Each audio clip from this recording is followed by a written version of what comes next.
آپ صلی اللہ علیہ وآلہ وسلم ارشاد فرماتے ہیں کہ زیادہ تر لوگوں کو جو عذاب قبر ہوگا وہ پیشاب کی چھینٹوں کی وجہ سے ہوگا یا پیشاب کی وجہ سے ہوگا، لہٰذا تم پیشاب کے بعد، قضائے حاجت کے بعد احتیاط برتو، اس کی چھینٹوں سے بچنے کی کوشش کرو۔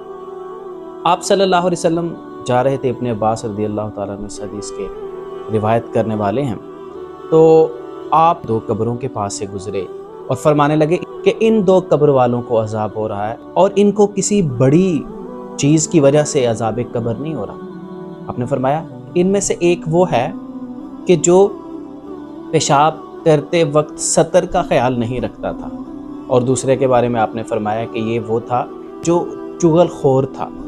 آپ صلی اللہ علیہ وسلم نے درخت کی ایک شاخ اتاری اور اس کو 2 حصوں میں توڑا، ایسے پھاڑا اور ان 2 قبروں پہ لگا دیا۔ صحابہ نے پوچھا اللہ کے رسول لما فعلت ھذا، آپ نے یہ کیوں کیا؟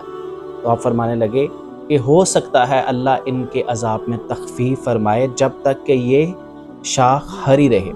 تو ان دونوں روایات سے پتہ چلتا ہے کہ پیشاب کرتے وقت، قضائے حاجت کے وقت 2 چیزوں سے خصوصی احتیاط برتنا ضروری ہے۔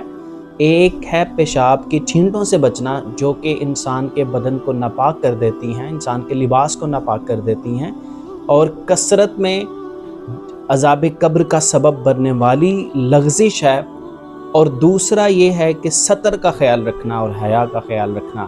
کئی لوگ تو آج کے دور میں اتنے کیئرلیس ہو چکے ہیں اور اتنے بے پرواہ ہو چکے ہیں کہ جہاں چاہتا ہے سطر کھول کے قضائے حاجت شروع کر دیتے ہیں۔ تو احتیاط کی ضرورت ہے۔